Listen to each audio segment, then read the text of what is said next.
ನಮಸ್ಕಾರ, ನಾನು ನಿಮ್ಮ ಸವಿತಾ. ವೆಲ್ಕಮ್ ಟು ಸವಿತಾ ನಿಸು ಯೂಟ್ಯೂಬ್ ಚಾನಲ್. ನಾನು ಇವತ್ತಿನ ದಿವಸ ನಮಗೆ ಟಿಫನ್ನು ಕೂಡ ಆಗಬೇಕು ಮತ್ತು ನಿಮಗೆ ತೋರಿಸೋದಕ್ಕೆ ಒಂದೊಳ್ಳೆ ವಿಡಿಯೋನು ಬೇಕು ಅಂತ ಹೇಳ್ಬಿಟ್ಟು ನಾನಿವತ್ತು ಟಿಫನ್ಗೆ ಅವಲಕ್ಕಿ ಮತ್ತು ಮೆಣಸಿನ್ಕಾಯಿ ಮಾಡ್ತಾ ಇದ್ದೀನಿ. ಅದರಲ್ಲೂ ಮೆಣಸಿನ್ಕಾಯಿ ಮಾಡೋ ಟಿಪ್ಸನ್ನು ಎರಡನ್ನೂ ನಿಮಗೆ ಶೇರ್ ಮಾಡ್ತೀನಿ ನಾನು ಮಾಡೋದ್ರ ಮೂಲಕನೇ. ಬನ್ನಿ, ನಾನು ಅವಲಕ್ಕಿ ತಿಂಡಿ ಮತ್ತು ಮೆಣಸಿನ್ಕಾಯನ್ನು ಹೇಗೆಲ್ಲ ಮಾಡ್ತಾ ಇದ್ದೀನಿ ಅಂತೇಳಿ ತೋರಿಸ್ತೀನಿ. ಮತ್ತು ಅದಕ್ಕೆ ಏನೇನೆಲ್ಲ ಯೂಸ್ ಮಾಡ್ತಿದ್ದೀನಿ ಅಂತೇಳಿ ಕೂಡ ಹೇಳ್ತಾ ಇದ್ದೀನಿ ನಿಮಗೆ. ಹಾಗೆಯೇ ಟೇಸ್ಟ್ ಮಾಡಿ ಕೂಡ ಹೇಗೆ ಬಂದಿದೆ ಅಂತೇಳಿ ತೋರಿಸ್ತೀನಿ. ಬನ್ನಿ, ನಾನು ಅವಲಕ್ಕಿ ತಿಂಡಿಗೆ ನಾನು ಏನೇನೆಲ್ಲ ಯೂಸ್ ಮಾಡ್ತಾ ಇದ್ದೀನಿ ಮತ್ತು ಅದ್ರ ಜೊತೆಗೆ ನಾನು ಮೆಣಸಿನ್ಕಾಯಿನೂ ಕೂಡ ಮಾಡ್ತೀನಿ ಅಂತ ಹೇಳಿದ್ನಲ್ಲ. ಮೆಣಸಿನ್ಕಾಯನ್ನು ಮಾಡೋ ಟ್ರಿಕ್ಕಿಯಾಗಿ ಹೋಟ್ಲುಗಳಲ್ಲಿ ಈ ಬೀದಿಗಳಲ್ಲಿ ಮಾಡ್ತಾರಲ್ಲ, ತುಂಬ ಚೆನ್ನಾಗಿರುತ್ತೆ ಅಂತ ಆಸೆ ಮಾಡ್ತೀವಿ ನಾವು, ಹಗುರವಾಗಿ ಚೆನ್ನಾಗಿರುತ್ತೆ ಅಂತ. ಆ ಟ್ರಿಕ್ ಏನು ಅಂತಲೂ ಕೂಡ ನಾನು ಆರೋಗ್ಯಕರವಾದ ವಸ್ತುವಿನಿಂದನೇ ಮಾಡಿ ನಿಮಗೆ ತೋರಿಸ್ತೀನಿ. ನಾನು ಮೊದಲಿಗೆ ನೋಡ್ರಿ 1/4 kg ಅವಲಕ್ಕಿಯನ್ನು ನಾನು ಒಂದು ಅರ್ಧ ಗಂಟೆ ಅಷ್ಟೇ, ಜಾಸ್ತಿ ಮುಂಚೆನೇ ನೆನೆಸ್ಕೋಬಾರ್ದು. ನಾವು ಅದನ್ನು ಒಂದು ಅರ್ಧ ಗಂಟೆ ತಿಂಡಿಗೆ ಒಗ್ಗರಣೆ ಹಾಕಬೇಕು ಅನ್ನುವಾಗ ನಾವು ಈ ಅವಲಕ್ಕಿಯನ್ನು ಒಂದು 3 ಸರಿ ನೀಟಾಗಿ ತೊಳ್ಕೊಂಡು ಸ್ವಲ್ಪ ನೀರನ್ನು ಸ್ಪ್ರೆಡ್ ಮಾಡಿ ನೆನೆಯಲ್ಲಿ ಇಟ್ಕೋಬೇಕು. ಅದಕ್ಕೆ ಅವಲಕ್ಕಿ ಒಗ್ಗರಣೆ ಮಾಡೋದಕ್ಕೆ ನಾನು ಒಂದು 3 ಈರುಳ್ಳಿನ ನಾನು ಕಟ್ ಮಾಡಿ ಇಟ್ಕೊಂಡಿದ್ದೀನಿ. 1-2 ಟೊಮೆಟೊನ ನಾನು ಕಟ್ ಮಾಡಿದ್ದೀನಿ. ಕೆಲವರು ಟೊಮೆಟೊ ಹಾಕಲ್ಲ. ನನಗೆ ಜ್ಯೂಸಿ ಆಗಿರಬೇಕು ಅವಲಕ್ಕಿ ತಿಂಡಿ, ಡ್ರೈ ಆಗಿರಬಾರ್ದು. ಹಂಗಾಗಿ ನಾನು 1-2 ಟೊಮೆಟೊ ಕೂಡ ಯೂಸ್ ಮಾಡ್ತಾ ಇದ್ದೀನಿ. 10 ಹಸಿಮೆಣ್ಸಿನ್ಕಾಯನ್ನು ನಾನು ತೊಗೊಂಡು ಕಟ್ ಮಾಡಿ ಇಟ್ಕೊಂಡಿದ್ದೀನಿ. ಹಾಗೆ ಒಗ್ಗರಣೆಗೆ ಕರ್ಬೇವಿನ ಸೊಪ್ಪು ಕೂಡ ತೊಗೊಂಡಿದ್ದೀನಿ ಮತ್ತು ಕೊತ್ತಂಬರಿ ಕೂಡ ತೊಗೊಂಡಿದ್ದೀನಿ. ಕೊತ್ತಂಬರಿ ಸೊಪ್ಪನ್ನು, ಹಸಿ ಕೊತ್ತಂಬರಿ ಸೊಪ್ಪನ್ನು. ಒಗ್ಗರಣೆಗೆ ಸಾಸಿವೆ, ಜೀರಿಗೆ, ಅರಿಶಿನ, ರುಚಿಗೆ ತಕ್ಕಷ್ಟು ಉಪ್ಪನ್ನು ಕೂಡ ನಾನು ತೊಗೊಂಡಿದ್ದೀನಿ. ಹಾಗೆಯೇ ಬನ್ನಿ, ಮೆಣಸಿನ್ಕಾಯಿಗೆ ನಾನು ಹಿಟ್ಟು ಕಲಿಸ್ಕೊತೀನಿ. ನಾನು ಅವಲಕ್ಕಿ ತಿಂಡಿಗೆ ಹುಣಸೆ ಹಣ್ಣನ್ನು ನೆನಕೋಬೇಕಾಗಿತ್ತು, ಇಲ್ಲ ನಿಂಬೆಹಣ್ಣು ತಗೋಬೇಕಾಗಿತ್ತು. ಆದರೆ ನಾನು ಎರಡನ್ನೂ ಯೂಸ್ ಮಾಡ್ತಾ ಇಲ್ಲ, 2 ಟೊಮೆಟೊ ಯೂಸ್ ಮಾಡ್ತಾ ಇದ್ದೀನಿ. ಆಗಿಂದು ಗಜನಿಂಬೆ ಅಂತೇಳಿ, ಇದು ನಮ್ಮ ತಂಗಿಯವರ ಹಿತ್ತಲಲ್ಲಿ ಬೆಳೆಯುತ್ತೆ. ಇದನ್ನು ನಾನು ಉಪಯೋಗಿಸ್ಕೊಂಡು ಅವಲಕ್ಕಿಯನ್ನು ಮಾಡೋಣ ಅಂತ ಇದ್ದೀನಿ. ಈ ಗಜನಿಂಬೆ ಯಾವ ಪೂಜೆಗಳಿಗೆ ಅದಕ್ಕೆಲ್ಲ ಇದು ಶ್ರೇಷ್ಠವಾದ್ದೇನಲ್ಲ. ಇದು ಜ್ಯೂಸ್ಗಳಿಗೆ ಮತ್ತು ಕೆಲವೊಂದು ಆಮ್ಲ ಜ್ಯೂಸ್ಗಳಿಗೆ ಮಾತ್ರ ಇದನ್ನು ಯೂಸ್ ಮಾಡ್ತಾರೆ. ಹಾಗೆಯೇ ನಾನು ಅವಲಕ್ಕಿಗೆ ಈ ಜ್ಯೂಸನ್ನು ಯೂಸ್ ಮಾಡಿ ಅವಲಕ್ಕಿನ ಮಾಡ್ತಾಯಿದ್ದೀನಿ. ಇವಾಗ ನಾನು ಅವಲಕ್ಕಿ ಜೊತೆಗೆ ಖಾರವಾಗಿರಲಿ ಅಂತೇಳಿ ಮೆಣಸಿನ್ಕಾಯಿ ಮಾಡ್ತಾಯಿದ್ದೀನಲ್ಲ, ಅದಕ್ಕೆ ಏನೇನೆಲ್ಲ ಯೂಸ್ ಮಾಡ್ತಾಯಿದ್ದೀನಿ ಅಂತೇಳಿ ತೋರಿಸ್ತೀನಿ ನಿಮಗೆ. ನಾನು 1 ಬೌಲಷ್ಟು ಕಡಲೆ ಹಿಟ್ಟನ್ನು ತೊಗೊಂಡಿದ್ದೀನಿ. ಹಾಗೆಯೇ ದಪ್ಪ ಮೆಣಸಿನ್ಕಾಯಿ ಖಾರ ಇಲ್ಲದೆ ಇರೋದನ್ನು ಉದ್ದುದ್ದವಾಗಿ ಇತ್ತು. ತುಂಬ ಉದ್ದಾದರೆ ಎಣ್ಣೆನೂ ವೇಸ್ಟ್ ಆಗುತ್ತೆ ಮತ್ತು ಅದು ನೀಟಾಗೆ ಹಿಟ್ಟು ಹತ್ಕೊಳ್ಳಲ್ಲ. ನಾವು ಒಂದು ಮೀಡಿಯಮ್ ಸೈಜಲ್ಲಿ ಕಟ್ ಮಾಡಿ ಮಧ್ಯಕ್ಕೆ ಈ ಥರ ಹೋಳು ಮಾಡಿ ನಾನು ನೀರಲ್ಲಿ ತೊಳೆದು ಉಪ್ಪನ್ನು ಹಾಕಿ ಸ್ವಲ್ಪ ಹೊತ್ತು ಇಟ್ಟಿದ್ದೀನಿ.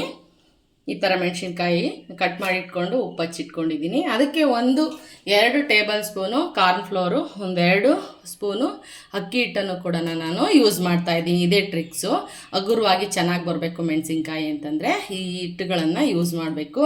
ಹಾಗೆ ಅದಕ್ಕೆ ಸ್ವಲ್ಪ ಸೋಡಾ ಪುಡಿಯನ್ನು ಕೂಡ ನಾನು ಯೂಸ್ ಮಾಡ್ತೀನಿ. ರುಚಿಗೆ ತಕ್ಕಷ್ಟು ಉಪ್ಪನ್ನು ಹಾಕ್ತೀನಿ. ಅಜ್ವಾನ ಹಾಕ್ಕೊತೀನಿ ಒಂದು ಅರ್ಧ ಟೀ ಸ್ಪೂನು. ಒಂದು ಅರ್ಧ ಟೀ ಸ್ಪೂನ್ ಜೀರಿಗೆನೂ ಕೂಡ ಸೇರಿಸಿ ನಾನು ಒಂದು 10 ನಿಮಿಷಗಳ ಮುಂಚೆನೇ ನಾನು ಕಲಸಿಟ್ಕೊತೀನಿ. ಅದು ನೀಟಾಗಿ ಚೆನ್ನಾಗಿ ಬೆರಿಬೇಕು ಹಿಟ್ಟು, ಹಾಗಾಗಿ ನಾನು ಕಲಿಸ್ತೀನಿ. ಬನ್ನಿ ನೋಡೋಣ. ಇವಾಗ ಕಡಲೆ ಹಿಟ್ಟನ್ನು ಕಲಿಸ್ಕೊಳ್ಳೋಣ ಬನ್ನಿ. ನಾನು ಮೆಣಸಿನ್ಕಾಯಿಗೆ ಈಗ ಕಾರ್ನ್ಫ್ಲೋರು ಮತ್ತು ಅಕ್ಕಿ ಹಿಟ್ಟನ್ನು ಇದ್ರ ಜೊತೆಗೆ ಹಾಕ್ಕೊತಾ ಇದ್ದೀನಿ. ಹಾಗೆಯೇ ಅಜ್ವಾನ ಹಾಕ್ತಾಯಿದ್ದೀನಿ ಅರ್ಧ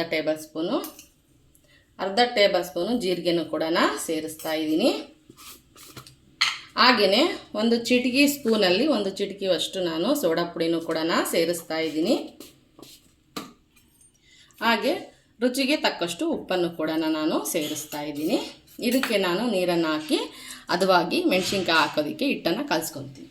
ಹಿಟ್ಟು ಗಂಟು ಇಲ್ಲದೆ ಇರೋ ರೀತಿ ನಾನು ಇದನ್ನು ಕಲಿಸ್ಕೋಬೇಕು. ತೆಳುವಾಗಲ್ಲ, ದೋಸೆ ಹಿಟ್ಟಿಗಿಂತ ಸ್ವಲ್ಪ ಗಟ್ಟಿಯಾಗಿಯೇ ಕಲಿಸ್ಕೋಬೇಕು ಮೆಣಸಿನ್ಕಾಯಿ. ಎಲ್ಲರೂ ಮಾಡ್ತಾರೆ, ಆದರೂ ಇದು ನನ್ನ ಸ್ಟೈಲಲ್ಲಿ ನಾನು ನಿಮಗೆ ತೋರಿಸ್ತಾ ಇದ್ದೀನಿ. ಈ ಥರ ಟ್ರಿಕ್ ಯೂಸ್ ಮಾಡಿದರೆ ಜೀರ್ಣವೂ ಆಗುತ್ತೆ ಮತ್ತು ಹಗುರವಾಗೂ ಬರುತ್ತೆ, ಗಟ್ಟಿಯಾಗಲ್ಲ ಮೆಣಸಿನ್ಕಾಯಿ ಅಂತೇಳಿ ನಾನು ಈ ಟ್ರಿಕ್ಕನ್ನು ಯೂಸ್ ಮಾಡಿ ನಾನು ಯಾವಾಗಲೂ ಮೆಣಸಿನ್ಕಾಯನ್ನು ಮಾಡ್ತೀನಿ.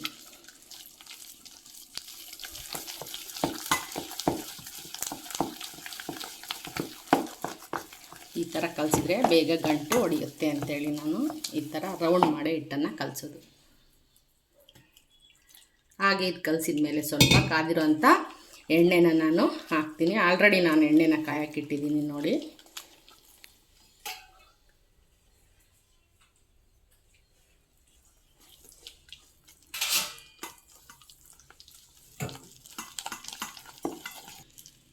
ನೋಡಿ ಈ ಥರ ಹಿಟ್ಟನ್ನು ನಾವು ಕಲಿಸ್ಕೋಬೇಕು. ಕೈಯಲ್ಲಿ ಎತ್ತಿದ್ರೆ ನಿಧಾನವಾಗಿ ಬೀಳಬೇಕು ಬೌಲಿಗೆ, ಆ ಥರ ಕಲಿಸ್ಕೋಬೇಕು. ಇದಕ್ಕೆ ನಾನು ಕಾಸಿರೋ ಎಣ್ಣೆನ 1-2 ಟೇಬಲ್ ಸ್ಪೂನಷ್ಟು ಹಾಕ್ತೀನಿ. ನೋಡಿ ಈ ಥರ ಹಾಕಿ ನಾನು ಇನ್ನೊಂದು ಸರಿ ಮಿಕ್ಸ್ ಮಾಡಿಕೊಂಡು ಮೆಣಸಿನ್ಕಾಯಿ ಹಾಕ್ತೀನಿ. ಒಂದು 10 ನಿಮಿಷ ಇದು ನೆನ್ಕೊಳ್ಳಿ. ಅಷ್ಟರೊಳಗೆ ಒಗ್ಗರಣೆ ಮಾಡೋಣ ಅವಲಕ್ಕಿಗೆ. ನಾವು ನೋಡಿ ಅವಲಕ್ಕಿಗೆ ನಾನು ಒಂದು ಸ್ವಲ್ಪ ನೀರನ್ನು ಮೇಲುದ್ರಿಸಿ ಎಲ್ಲ ಸ್ಮೂತ್ ಮಾಡ್ಕೊತೀನಿ ಎಲ್ಲನ. ಆವಾಗ ನೆನೆಯದೇ ಇರತಕ್ಕಂಥ ಅವಲಕ್ಕಿ ಕೂಡ ಎಲ್ಲನೂ ನೀಟಾಗಿ ನೆನ್ಕೊಳ್ಳೋಕ್ಕೆ ಸಹಾಯ ಆಗುತ್ತೆ. ಒಂದು ಸರಿ ಎಲ್ಲ ಕೈ ಆಡ್ಕೊಂಡು ಇಟ್ಕೊಂಡ್ರೆ. ಬನ್ನಿ ನಾನು ಅವಲಕ್ಕಿ ಒಗ್ಗರಣೆಗೆ ನಾನು ಎಣ್ಣೆನ ಹಾಕ್ಕೊತಾ ಇದ್ದೀನಿ. 1 ಟೀ ಲೋಟದಷ್ಟು ಎಣ್ಣೆನ ಹಾಕ್ತಾಯಿದ್ದೀನಿ ನಾನು. ನೋಡಿ ಸಾಸಿವೆನ ಹಾಕ್ತಾಯಿದ್ದೀನಿ.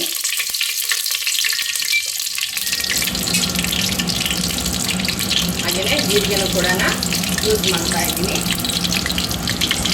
1-2 ಕಡಲೆಬೇಳೆನ ಒಗ್ಗರಣೆಗೆ ಹಾಕ್ತಾಯಿದ್ದೀನಿ. ಇವಾಗ ಮೊದಲು ಹಸಿಮೆಣಸಿನ್ಕಾಯನ್ನು ಫ್ರೈ ಮಾಡ್ಕೊತೀನಿ ನಾನು.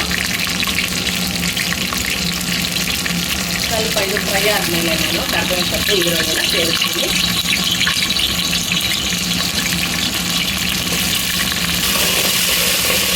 ಸ್ವಲ್ಪ ಮೆಣಸಿನ್ಕಾಯಿ ಫಸ್ಟು ಡೀಪ್ ಫ್ರೈ ಆದರೆ ತಿಂಡಿಗಳು ರುಚಿಯಾಗಿರುತ್ತೆ ಅಂತ ಹೇಳಿ ನಾನು ಮೊದಲು ಮೆಣಸಿನ್ಕಾಯನ್ನೇ ಹಾಕ್ಕೊಂಡಿದ್ದೀನಿ. ಜೊತೆ ಕರ್ಬೇವಿನ ಸೊಪ್ಪನ್ನು ಸೇರ್ಸೋಣ.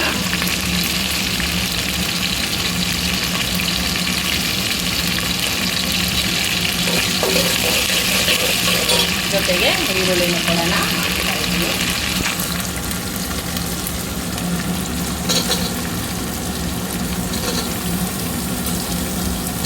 ಅವಲಕ್ಕಿ ಜ್ಯೂಸಿಯಾಗಿ ತಿನ್ನಬೇಕಾದ್ರೆ ತರಕಾರಿ ಈರುಳ್ಳಿ ಸಿಕ್ಕರೆ ಚೆನ್ನಾಗಿರುತ್ತೆ ಅಂತೇಳಿ ನಾನು ಟೊಮೊಟೊನ ಯೂಸ್ ಮಾಡ್ತಾ ಇದ್ದೀನಿ.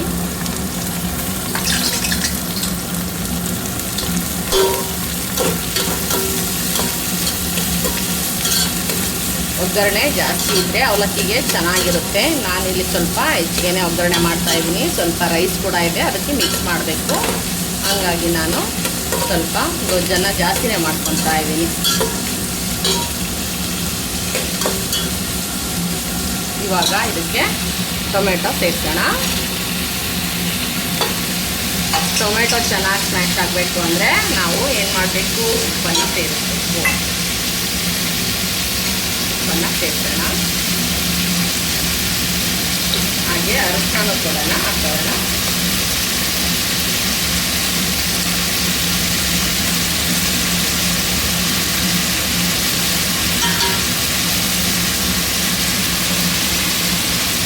ಚೆನ್ನಾಗಿದ್ದು ಫ್ರೈ ಆಗಿ ಅಷ್ಟರೊಳಗೆ ನಾನು ಗಜನಿಂಬೆ ಹಣ್ಣು ತೊಗೊಂಡಿದ್ನಲ್ವ, ಅದನ್ನು ನಾನು ರಸವನ್ನು ತೊಗೊತೀನಿ ಅದರಿಂದ ಕಟ್ ಮಾಡಿ. ತುಂಬ ಅದರಲ್ಲಿ ಹುಳಿ ಇರುತ್ತೆ, ಅಂದರೆ ರಸ ತುಂಬ ಇರುತ್ತೆ ಇದರಲ್ಲಿ. ನೋಡಿ ನಾನು ಎಷ್ಟು ಬೇಕೋ ಅಷ್ಟನ್ನು ಮಾತ್ರ ಯೂಸ್ ಮಾಡ್ಕೊತೀನಿ. ಇದು ಜಾಸ್ತಿ ಸ್ಟ್ರಾಂಗ್ ಆಗಿರಲ್ಲ ಹುಳಿ ಏನು, ಹಾಗಾಗಿ ನಾನು ಸ್ವಲ್ಪ ಜಾಸ್ತಿನೇ ಯೂಸ್ ಮಾಡ್ತೀನಿ.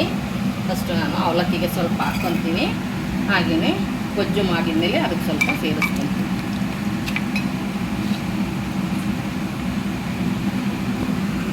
ಎರಡೂ ಕೈ ಯೂಸ್ ಮಾಡಿ ನಾನು ರಸವನ್ನು ತಗೊತಾ ಇದ್ದೀನಿ.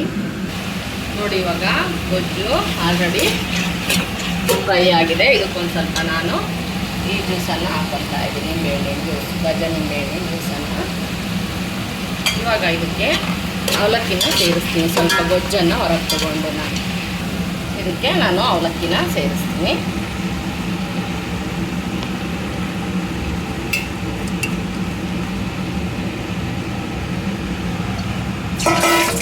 ಹಾಗೆಯೇ ಕೊತ್ತಂಬರಿ ಸೊಪ್ಪನ್ನು ಕೂಡ ನಾನು ಇದಕ್ಕೆ ಸೇರಿಸ್ತೀನಿ. ಬೇಕು ಅಂದರೆ ನೀವು ಕಾಯಿ ತುರಿ ಹಾಕ್ಕೋಬೋದು. ನಾನಿಲ್ಲಿ ಕಾಯಿ ತುರಿನ ಯೂಸ್ ಮಾಡ್ತಾ ಇಲ್ಲ. ಒಂದ್ಸರಿ ನೀಟಾಗಿ ಸ್ಪ್ರೆಡ್ ಮಾಡಿ ಸಣ್ಣ ಉರಿಯಲ್ಲಿ 1 ನಿಮಿಷ ಬಿಟ್ಟು ಕೆಳಗಿಳಿಸ್ಬೇಕು. ಹಂಗಾದರೆ ನೀಟಾಗಿ ಹೊಂದುತ್ತೆ ಖಾರ, ಉಪ್ಪು, ಹುಳಿ ಎಲ್ಲ ಅವಲಕ್ಕಿಗೆ ತಿನ್ನೋದಕ್ಕೆ ತುಂಬ ಚೆನ್ನಾಗಿದೆ. 1 ನಿಮಿಷ ಇದು ಸ್ವಲ್ಪ ಸಣ್ಣ ಉರಿಯಲ್ಲಿ ಬಿಸಿಗಿಟ್ಟು ಇದಕ್ಕೆ ಆಮೇಲೆ ಆಫ್ ಮಾಡಬೇಕು ಸ್ಟವ್. ಚೆನ್ನಾಗಾಗುತ್ತೆ ಅವಾಗ ಅವಲಕ್ಕಿ. ನಾನಿವಾಗ ಮೆಣಸಿನ್ಕಾಯಿ ಕರಿಯೋದಕ್ಕೆ ಎಣ್ಣೆ ಬಾಣಲಿನ ಇಟ್ಕೊಂಡು ಆಲ್ರೆಡಿ ಎಣ್ಣೆ ಕಾಯಕ್ಕಿಟ್ಟಿದ್ದೆ ನಾನು ಚಿಕ್ಕ ಉರಿಲಿ. ಇವಾಗ ಮೆಣಸಿನ್ಕಾಯಿನ ಹಾಕೋಣ. ಇವಾಗ ಎಣ್ಣೆ ಕಾದಿದೆ ಅಂತ ಟೆಸ್ಟ್ ಮಾಡೋಣ. ಆಲ್ರೆಡಿ ಕಾದಿದೆ. ಇವಾಗ ಹಾಕೋಣ ಮೆಣಸಿನ್ಕಾಯಿ. ಈ ಥರ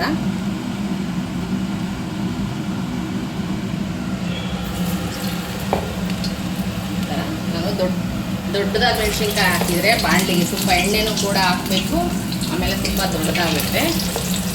ಹಾಗಾಗಿ ನಾನು ಚಿಕ್ಕದನ್ನೇ ಹಾಕ್ತಾಯಿದ್ದೀನಿ.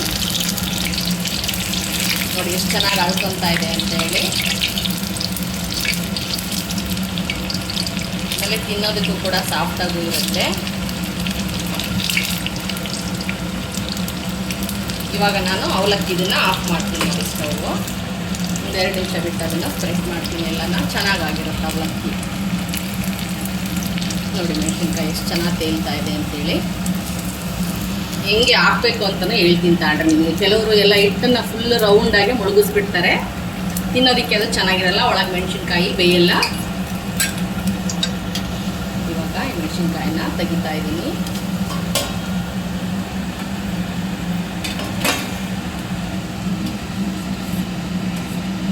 ನಾವಿವಾಗ ಸೀಳಿರ್ತೀವಲ್ಲ ಆ ಮೆಣಸಿನ್ಕಾಯಿ ಭಾಗದಲ್ಲಿ ಹಿಟ್ಟನ್ನು ಈ ಥರ ತಗೊಂಡು ಕಂಟಕ್ಕೊಂದು ಸರ್ತಿ ಹಿಂಗೆ ಅಂದ್ಕೋಬೇಕು. ಆವಾಗ ಮೆಣಸಿನ್ಕಾಯಿಗೆ ಒಂದು ಕಡೆ ಮಕ್ಕಕ್ಕೆ ಹಿಟ್ಟು ಹತ್ತಲ್ಲ, ಆವಾಗ ಒಳಗಿನ ಮೆಣಸಿನ್ಕಾಯಿ ಎಲ್ಲ ಚೆನ್ನಾಗಿ ಫ್ರೈ ಆಗ್ತದೆ. ನೋಡಿ ಇನ್ನೂ ಒಂದು ಸರಿ ತೋರಿಸ್ತೀನಿ.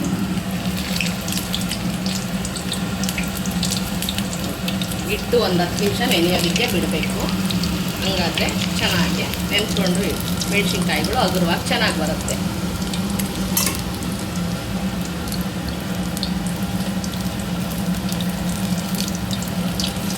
ನೋಡಿ ಈ ಥರ ಒಂದು ಕಡೆ ಫುಲ್ ಓಪನ್ ಆಗಿದ್ದರೆ ಮೆಣಸಿನ್ಕಾಯಿ ಬೇಯೋದಕ್ಕೆ ಸಹಾಯ ಆಗುತ್ತೆ. ನೋಡಿ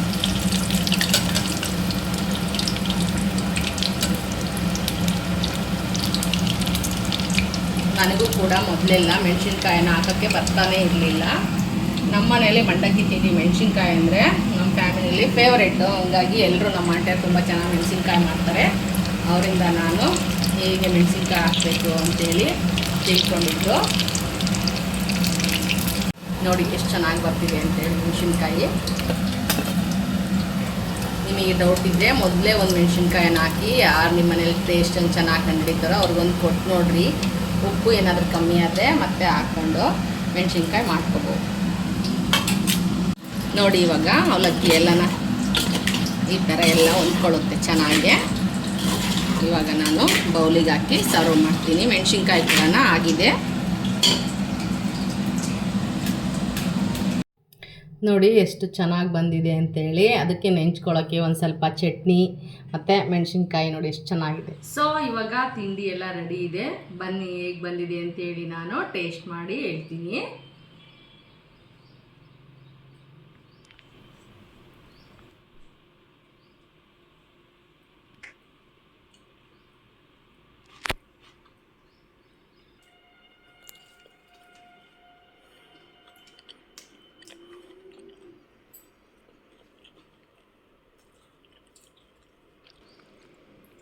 ಅವಲಕ್ಕಿ ತುಂಬಾ ಚೆನ್ನಾಗಿ ಬಂದಿದೆ. ನಾನು ಡ್ರೈಯಾಗಿ ಮಾಡಲ್ಲ ಯಾವತ್ತೂ, ಸ್ವಲ್ಪ ಸಾಫ್ಟಾಗಿ ಸ್ಮೂತಾಗೆ ಮಾಡ್ತೀನಿ. ಅಂದರೆ ಜ್ಯೂಸಿ ಥರ ಇರಬೇಕು, ಅದಾಗ ರಸ ಚೆನ್ನಾಗಿ ಬರಬೇಕು. ಹಂಗಿದ್ರೆ ಅವಲಕ್ಕಿ ಇನ್ನೂ ಸ್ವಲ್ಪ ತಿನ್ನಬೇಕು ಅಂತ ಅನಿಸುತ್ತೆ. ಅದಕ್ಕೆ ಜೊತೆಗೆ ಮೆಣಸಿನ್ಕಾಯಿನೂ ಕೂಡ ಮಾಡಿದ್ದೀನಿ. ಅದು ತುಂಬ ಎಕ್ಸಲೆಂಟಾಗಿ ಬಂದಿದೆ, ತುಂಬ ಚೆನ್ನಾಗಿದೆ. ನನ್ನ ಸ್ಟೈಲಲ್ಲಿ ನಾನು ಮಾಡಿ ತೋರಿಸಿದ್ದೀನಿ. ಹೇಗಾಗಿದೆ ಅಂತೇಳಿನೂ ಕೂಡ ಹೇಳಿದ್ದೀನಿ. ನೀವು ಕೂಡ ಮಾಡೋದಕ್ಕೆ ಟ್ರೈ ಮಾಡಿ ಈ ಥರನ. ಹಾಗೆಯೇ ಫಸ್ಟಿಗೆ ಯಾರು ಮೊದಲನೇ ಬಾರಿ ನನ್ನ ವೀಡಿಯೋಗಳನ್ನೆಲ್ಲ ನೋಡ್ತಾ ಇದ್ದೀರೋ ಅವರೆಲ್ಲರೂ ಕೂಡ ಸಬ್ಸ್ಕ್ರೈಬ್ ಆಗಿ, ಹಾಗೆಯೇ ಪಕ್ಕದಲ್ಲಿರೋ ಬೆಲ್ ಐಕಾನ್ ಬಟನ್ನ ಕ್ಲಿಕ್ ಮಾಡಿ ನಾನು ಮಾಡ್ತಕ್ಕಂಥ ವೀಡಿಯೋಗಳ ನೋಟಿಫಿಕೇಷನ್ನು ಮೊದಲೇ ನಿಮಗೆ ಸಿಗುತ್ತೆ. ಹಾಗೆಯೇ ಇನ್ನೊಂದು ವೀಡಿಯೋ ಜೊತೆಗೆ ಸಿಗ್ತೀನಿ. ಬಾಯ್.